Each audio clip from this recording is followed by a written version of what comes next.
있는 교육생. 네, 저기 V 표시라면서 팔이 긴 저기 첫 번째 분반에 맨 뒤쪽에 남성분께 마이크 전달 부탁드리겠습니다.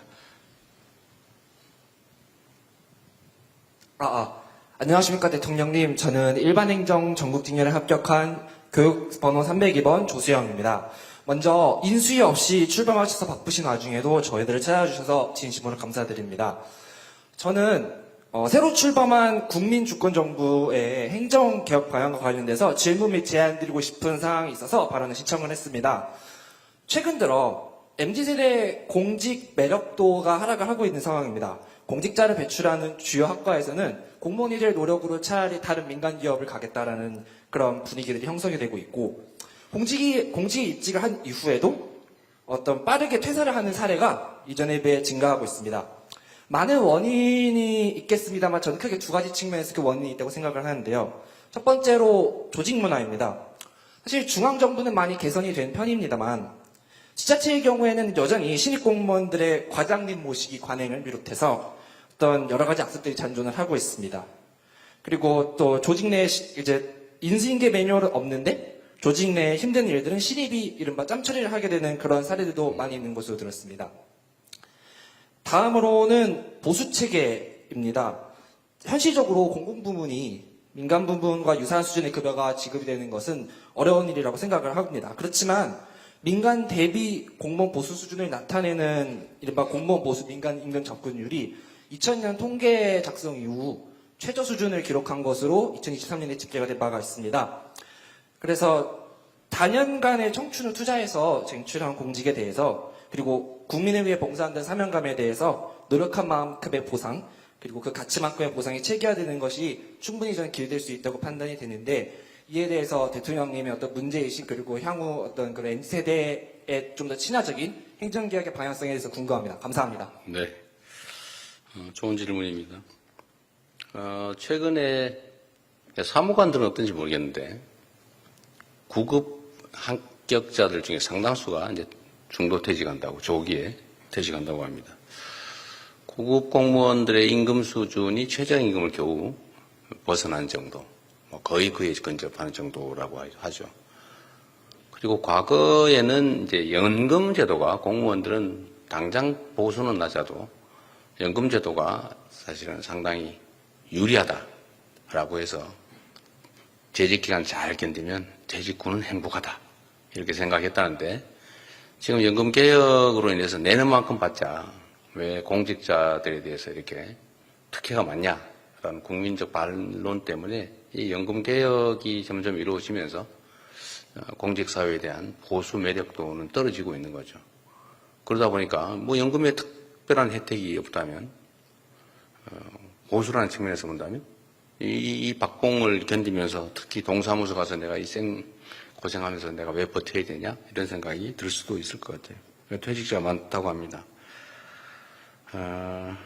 어쨌든 이 점에 대한 저도 문제의식은 가지고 있는데, 문제는 청년 세대들이든 누구든 국민들이 직업을 선택하는 데서 1번 공직자, 2번 공기업, 3번 대기업, 이렇게 되게 번호가 1, 2, 3 순위가 정해져 있잖아요. 물론 그 순위는 다를 수도 있겠어요. 그래도 다른 데보다는 나은 편이다. 약간 서글픈 현실이긴 하죠. 어쨌든 청년들의 일자리 문제를 근본적으로 해결하는 게 우선순위 같고요. 공직자들의 처우 개선도 중요한 과제이긴 한데, 그게 우선순위인지에 대해서는 우리 국민들이 공감하기는 그렇게 쉽지는 않을 것 같아요. 그나마 그것도 괜찮은 자리라고 생각되니까요. 사회 전체적으로 우리 개선해야 될 점들이 너무 많다, 그런 생각이 듭니다. 아까 그 표현에도 약간 그런 표현이 있었는데, 쟁취한 공직이라는 표현 하시잖아요, 그죠? 저는 쟁취를 했든지 쉽게 얻었든 공직 자체의 매력도를 가지고 판단하는 게 더 중요하겠다, 그런 생각이 들어요. 나름의 의미를 공직 자체에서 찾아야지, 높은 보수, 다른 일반 기업에 비하면 별로야 라고 생각하면 사실 공직에 대한 매력을 느끼긴 쉽지 않을 거예요. 아까 제가 말씀드렸잖아요. 돈을 벌려면 기업으로 가는 게 좋겠다.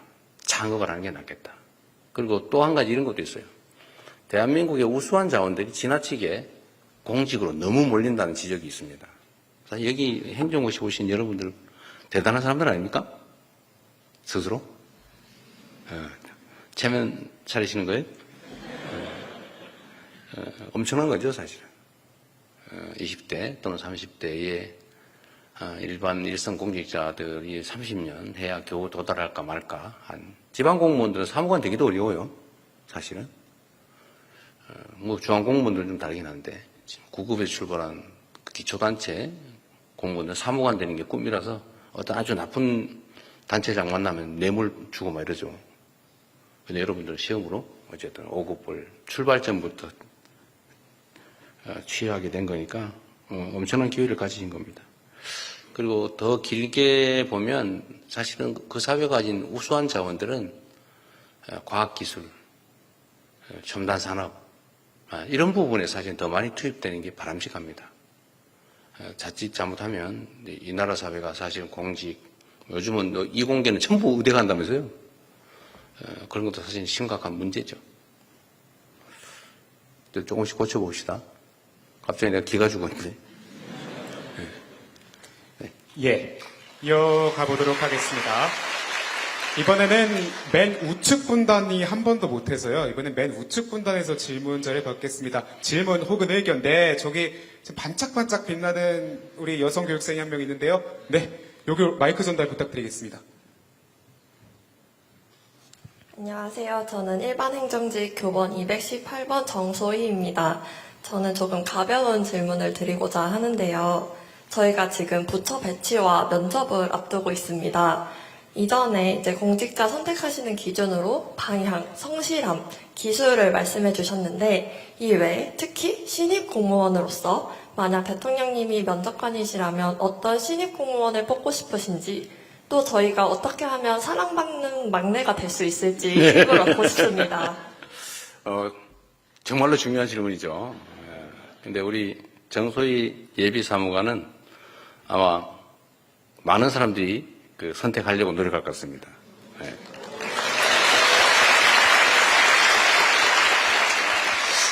근데 이런 것도 있는 것 같아요. 여러분들 아직 젊으시긴 하지만 사람들의 마음이 얼굴에 써져 있습니다.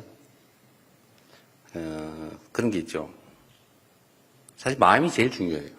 특히 나이가 들면 들수록 점점 판단 기준을 사람의 마음에 두게 됩니다.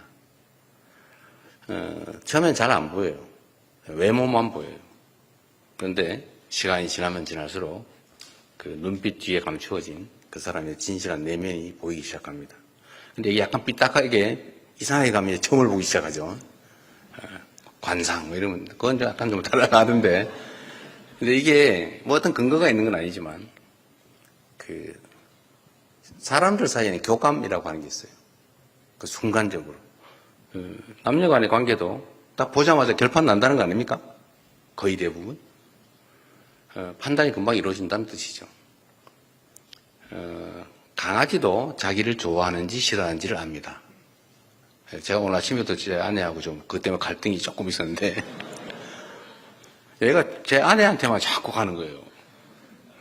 약간 섭섭했는데 뭐 그럴만 하겠더라고. 맨날 밥 주고 데리고 노는 게 제 아내니까 저는 가끔씩만 보고 그러니까요. 근데 사람은 오직하겠어요. 사람들도 마주 얼굴 탁 대하면 딱 눈에 띄거나 느낌이 있어요. 근데 그건 결국은 뭐냐? 뭐 테크닉으로 되는 건 아니에요. 마음이죠. 아까 제가 말씀드린 선한 마음, 공직자로서의 책임, 이런 걸 아마도 공직을 오래 한 여러분의 선배들은 느낌이 있을 겁니다. 그러면 뭐 객관적인 데이터는 다 있죠. 시험 성적, 뭐, 이런 건 다 있는 거죠. 근데 점점 아마 지나고 나면 점점 더 이렇게 마인드, 무슨 생각으로 정말 열성을 다할 사람인가를 더 보게 됩니다.